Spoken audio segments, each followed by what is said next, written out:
اچھا، اب یہ اس کے اندر ایک بہت بڑا اعتراض یہ ہے کہ اس کے اندر یہ آیا کہ یہ دن قلم اٹھانے کا دن ہے. قلم اٹھانے کے معنی یہ ہیں، یعنی یہ لیے جاتے ہیں، ترجمہ یہ کیا جاتا ہے کہ اس دن شیعوں کا کوئی گناہ لکھا نہیں جاتا. تو جو اس حدیث کے خلاف دلائل لیے جاتے ہیں وہ یہ کہتے ہیں کہ یہ کیسے ممکن ہے، کیونکہ یہ نظریہ تو حقیقتاً اسلام کے خلاف ہے، قرآن کے خلاف ہے، اس سے متصادم ہے، اور ائمہ کبھی بھی کسی بھی ارتکاب گناہ کی اجازت نہیں دے سکتے. تو یہ کیسے ممکن ہے کہ اس دن 9 ربیع الاول کے روز قلم روک لیے جائیں، قلم اٹھا لیے جائیں اور کوئی بھی گناہ نہ لکھا جائے اور انسان کو بالکل آزاد چھوڑ دیا جائے کہ جو چاہے گناہ کرے. اس طور پر یہ پیش کیا جاتا ہے کیونکہ قرآن کے بھی خلاف نظریہ ہے، اسلام کے خلاف ہے، لہذا یہ بات قابل قبول نہیں. تو سب سے پہلی بات تو دیکھیے یہ ہے کہ ارتکاب گناہ کی چھٹی تو کوئی بھی نہیں دے سکتا. اور خود آج تک آپ لوگ بھی جو عید مناتے رہے چند ایک سازشی افراد کو چھوڑ کر، کیونکہ ایک صاحب ایسے ذاکر ہیں جو یہیں کراچی کے ہیں اور باقاعدہ وہ چند سال پہلے تک یہ بات کہتے تھے 9 ربیع الاول کے جو پروگراموں میں کہ آج کے دن جو چاہے گناہ کر لو، میں ذمہ دار ہوں، میرے کندھے کے اوپر ہیں سارے گناہ. چند ایک ایسے ظاہر ایک آدھ افراد کے کہنے سے یہ پوری قوم کے اوپر منطبق نہیں کیا جا سکتا کہ ہم کیونکہ وہ صاحب اس قسم کی بات کہہ رہے ہیں. کسی بھی شیعہ کے دماغ میں، حتیٰ کہ جو اس دن کوئی گناہ کرتا بھی ہے بالفرض، وہ کبھی یہ سوچ کے نہیں کرتا کیونکہ حدیث میں امام نے کہا ہے کہ آج گناہ نہیں لکھے جاتے، میں اس وجہ سے جان بوجھ کر اس دن گناہ کر رہا ہوں. تو کسی چند ایک افراد کے علاوہ جو کہ اس کے اندر فسق و فجور والے کا مظاہرہ کرتے ہیں یا کچھ حرام کاموں کا ارتکاب کرتے ہیں، ہم ان کو روکیں گے اس بات سے، لیکن اس کی وجہ سے اس بات کو بیس نہیں بنایا جائے گا کہ اس عید کو نہ منایا جائے. کتنی دیکھیے عید جب آپ کی عید الفطر آتی ہے، رمضان کا کتنا زیادہ تقویٰ اور پریکٹس آپ کو کرائی جاتی ہے 30 کے 30 دنوں میں. تو آپ یہ نہیں کہتے کہ نہیں بھائی کیونکہ اس دن کے اندر خرافات بہت ہو رہے ہیں، اور خود آپ عید کا دن دیکھیں واقعی کہ ایسا لگتا ہے کہ شیطان آج ہی رہا ہوا ہے. بہت سی خواتین کس طرح سے نامحرم چوڑیاں پہننے جاتی ہیں اور شام اور رات سے ہی ٹی وی پہ موسیقی اور گانوں کے پروگرام اور فلمیں وہ شروع ہو جاتی ہیں، اور اگلے دن بھی کیسا فسق و فجور کا عید کا لوگوں کو گزرتا ہے. لیکن آپ اس وجہ سے یہ نہیں کہتے کہ عید کی مخالفت شروع کر دیں کہ آج کا دن روز عید نہیں ہے، اس کو نہیں منایا جائے کیونکہ اس دن فسق و فجور اور خرافات بہت زیادہ ہونے لگے. خرافات کو ہم روکیں گے لیکن عید کے دن کو ویسے ہی منائیں گے. تو یہی والا اصول یہاں پہ بھی چلے گا کہ ہم اس دن کو خوشی کے طور پر منائیں گے، کیونکہ اس کی جو 4 وجوہات جو ابھی آگے سے، ابھی تو ایک وجہ سے بیان ہوئی ہے، لیکن جو 4 وجوہات ہیں اس کی، اس کے تحت ہم اس کو خوشی کے دن کے طور پر مناتے ہیں. تو وہ افراد کے کوئی بھی شخص یہ نہیں کہتا کہ ہم اس وجہ سے گناہ کر رہے ہیں آج کیونکہ روایت کے اندر ہمیں جو اس کی جو ہے وہ چھوٹ مل گئی ہے اور ہم آج جو چاہے گناہ کریں کچھ نہیں لکھا جائے گا. تو گناہ کرنے والے بھی اس روایت کو کوئی بیس نہیں بناتے، نہ ان کو یہ چیز پتہ ہے. علماء کے حلقوں میں یقیناً روایتوں کے اوپر بحث بھی ہوتی ہے اور وہاں پر تو بہرحال یہ والا اس جملے سے یہ نتیجہ نکالنا کہ آج کا دن جو ہے وہ اس میں کوئی گناہ نہیں لکھا جاتا، جو چاہے گناہ کرے، اس کے یہ معنی نکالنا کہ اس میں تشویق اور ترغیب دلائی گئی ہے گناہ کی، تو یہ بات صریحاً غلط ہے.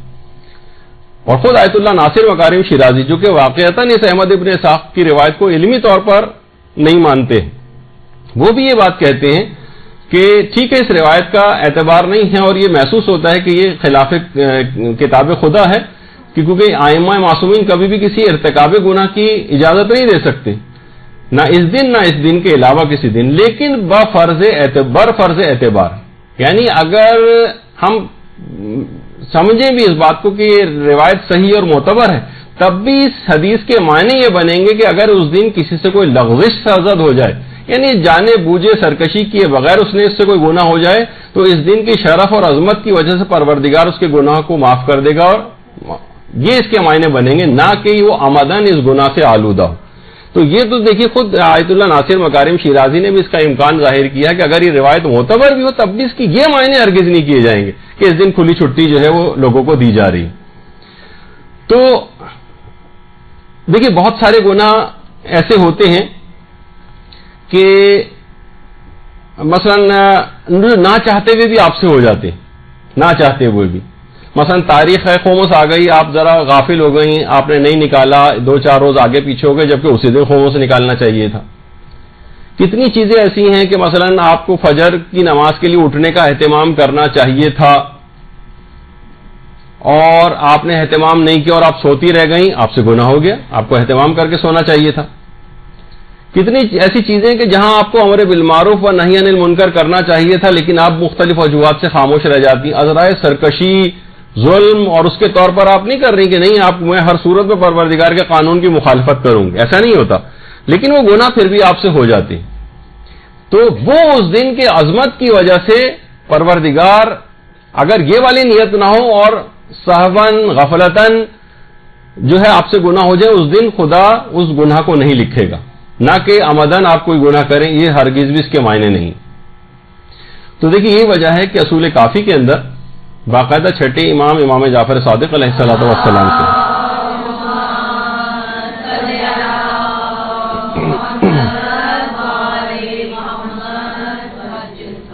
زرارہ نقل کرتے ہیں، پھر آپ ان روایات کے کیا معنی دیں گے جس کے اندر اسی قسم کی بات کی گئی ہے کہ اگر کوئی شخص کوئی گناہ کرے تو 7 گھنٹے تک کی اس کو مہلت دی جاتی ہے اور اس کے گناہ کو نہیں لکھا جاتا، 7 گھنٹے کی مہلت دی جاتی ہے اس کو، کہ شاید اس دوران یہ بندہ مومن توبہ کی طرف مائل ہو جائے اور یہ توبہ کر لے تو پروردگار فرشتوں کے بھی کچھ روایات میں ہے کہ فرشتوں کے علم میں بھی نہیں آتا، کیونکہ جب وہ فرشتے لکھیں گے یعنی ان کو مہلت دی جاتی، فرشتوں کے علم میں بھی نہ آئے تاکہ مقام مومن کم نہ ہو جائے۔ تو اگر کوئی شخص گناہ کرے تو 7 گھنٹے کی مہلت دی جاتی ہے اور اس کے گناہ کو نہیں لکھا جاتا۔ تو یہاں کیا یہ تشویق اور ترغیب دلائی جا رہی کہ خوب انسان گناہ کرے، اور یہاں پر گناہ کا نہ لکھا جانا کیا کوئی ترغیب دی جا رہی ہے اس حدیث کے اندر کہ انسان گناہ کرے؟ نہیں، 7 گھنٹے کی مہلت ہے تاکہ وہ توبہ کر لے۔ اس وقت گناہ نہ لکھا جانا، جیسے یہاں گناہ کا نہ لکھا جانا تشویق کا سبب نہیں بن رہا ہے گناہ کی، بلکہ اور زیادہ انسان متوجہ ہوتا ہے کہ اتنا کریم پروردگار ہے اور وہ اپنے آپ کو گناہوں سے بچائے۔ تو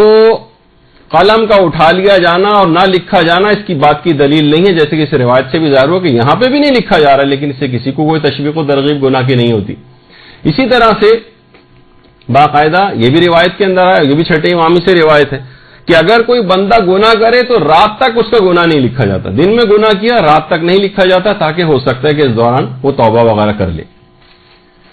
کتنی روایتیں ایسی 7 گھنٹے تک کی اس کو مہلت دی جاتی ہے، اور اس 7 گھنٹے کی مہلت میں یا دن میں گناہ کرے تو رات تک کی مہلت دی جاتی ہے، اور بہت سی روایت میں یہ بھی آیا کہ اگر 3 دفعہ اس کے ساتھ استغفر اللہ الذی لا الہ الا هو الحی القیوم بھی کہہ دے تب کوئی گناہ نہیں لکھا جاتا، یعنی اس شرط کے ساتھ بھی وہ آئی ہے چیز۔ تو اللہم صلی علی محمد وعلی محمد۔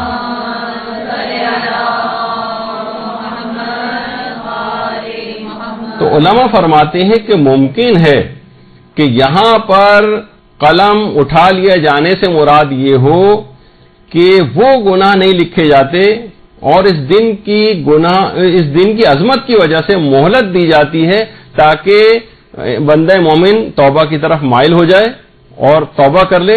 تو یہاں ہو سکتا ہے کہ اس سے مراد یہ ہو کہ اس دن کی شرف اور فضیلت کے باعث مخصوص مدت تک گناہ نہ لکھا جانا مراد ہو، یہ بھی ایک چیز ہے۔ یعنی اولاً تو یہ کہ انسان گناہ ہی نہ کرے، اور اگر بالفرض سہوان غفلتاً اس سے گناہ ہو گیا، جیسے میں نے کچھ مثالیں آپ کی خدمت میں عرض کی، تو اس دن کی عظمت کی وجہ سے پروردگار اس کے گناہ کو معاف کر دے گا۔ لوگ یہ کہتے ہیں کہ بھائی یہ تو بہت جرت دلانے والا، زیادہ تر نے یہ اعتراض کیا کہ یہ تو نہ لکھا جانا اس کے معنی کہ جرت دلائی جا رہی کہ انسان جو ہے وہ گناہ کرے، اور اس کے لیے پھر وہ گناہ اس سے متعلق فتاوے بھی لوگ نقل کرنا شروع کر دیتے ہیں کہ جو ظاہر ہے کسی کا بھی عقیدہ نہیں کہ کوئی بھی گناہ کرے نہیں لکھا جائے گا۔ تو اگر آپ اس بات پر اعتراض کریں گے کہ اس سے تشویق و ترغیب ہوتی ہے تو سب سے بڑھ کر اعتراض تو پھر آپ کو شفاعت کے اوپر کرنا پڑے گا، کیونکہ شفاعت کے اندر یہی تو کہا جاتا ہے کہ گناہگار کو شفاعت ملے گی۔ کتنی نعتوں کے اندر آپ سنتی ہیں کہ جو نیکوکار ہوں گے وہ گناہگاروں کی صفوں میں جا کے شامل ہو رہے ہوں گے، کیونکہ شفیع محشر جو ہیں وہاں پر ان گناہگاروں کی شفاعت کر رہے ہوں گے، ان کی طرف متوجہ ہوں گے، تو نیکوکار جو ہیں وہ گناہگاروں کی صف میں جا کر، کتنی نعتوں کے اندر یہ جملہ آتا ہے۔ تو کیا شفاعت کا یہ عقیدہ کہ تم گناہ کرو ہم تمہیں بخشوانے والے ہیں، اگرچہ یہ حدود و قیود اور شرائط کے ساتھ ہوتا ہے، لیکن کیا کبھی بھی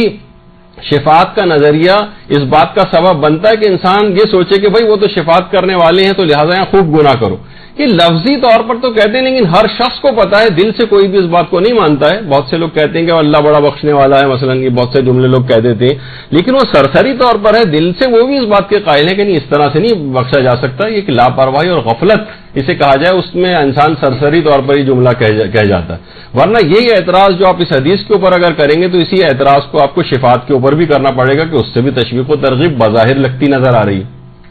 سب سے بڑھ کر تو اور جو پروردگار کی رحمت ہے کہ کس طرح سے کہ جب شفاعت بھی ہو جائے گی اس کے بعد بھی کچھ گناہگار ایسے ہوں گے کہ شفاعت بھی ان کے مکمل طور پر عذاب کو برطرف نہ کروا سکے گی. یعنی ساری پاورز انہوں نے استعمال کر لی، اس کے بعد پھر رحمت پروردگار شروع ہوگی. شفاعت کے بعد کا ایک بہت بڑا مرحلہ ہے رحمت پروردگار کا میدان قیامت میں. اور اس نے بار بار قرآن کے اندر بھی کہا ہے کہ اس کی رحمت سے مایوس نہیں ہونا چاہیے گناہگاروں کو. تو کیا مطلب ہے کہ رحمت خدا سے مایوس نہیں ہونا چاہیے گناہگاروں کو؟ تو کیا کوئی تشویق و ترغیب دلائی جا رہی؟ اگرچہ کچھ لوگ اس سے دھوکے میں پڑ بھی جاتے ہیں، جبھی چوتھے امام کے غالباً کسی دعا کے اندر بھی ہے کہ تیری رحمت کی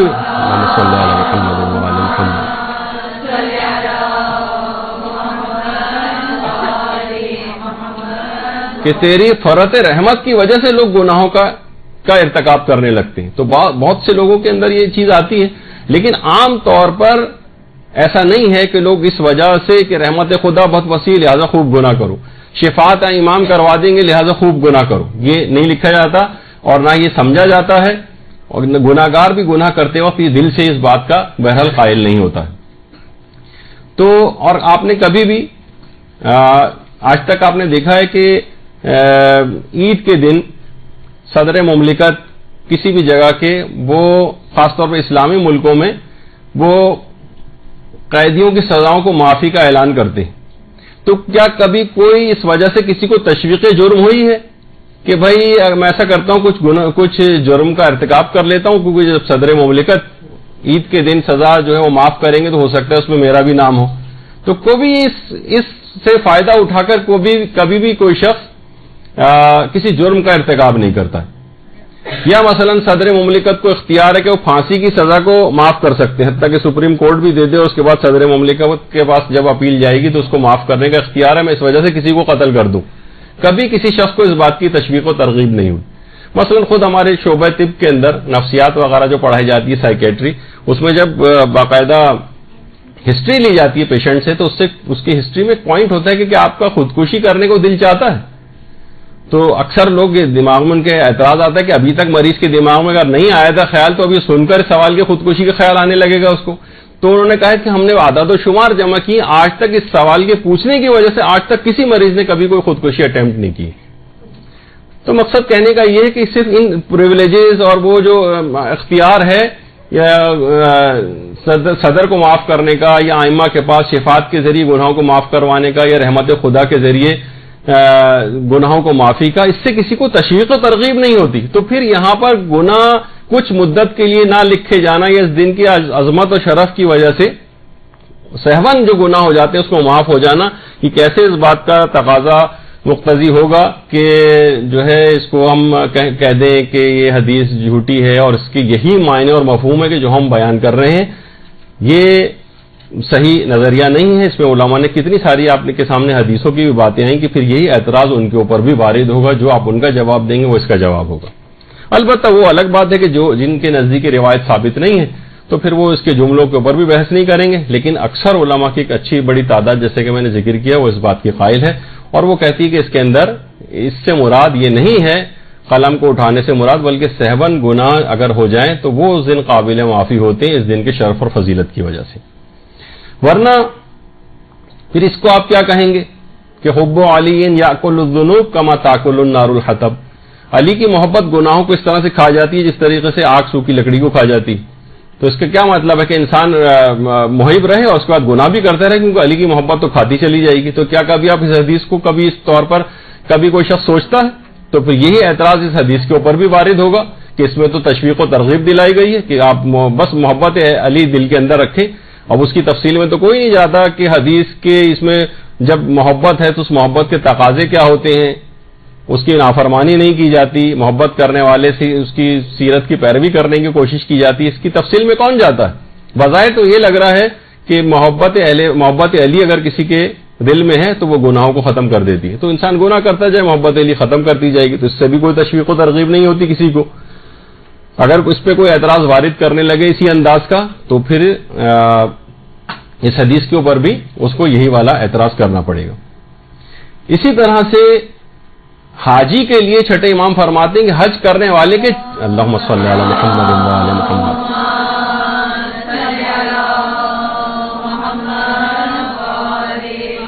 کہ حج کرنے والے کے 4 ماہ تک گناہ نہیں لکھے جاتے، بلکہ اگر وہ کبیرہ گناہ نہ کرے تو اس مدت میں اس کے لیے صرف نیکیاں ہی نیکیاں لکھی جاتی. تو نہیں لکھے جاتے سے مراد یہ کہ حاجی اس دوران خود جان بوجھ کر جتنے چاہے گناہ کرتا رہے نہیں لکھے جائیں گے، نہیں، یہ معنی نہیں. حاجی سے بھی واپس آ کر بہت سارے گناہوں کے اندر کچھ گناہ عادتاً ہوتے ہیں، کچھ سہون ہو جاتے ہیں،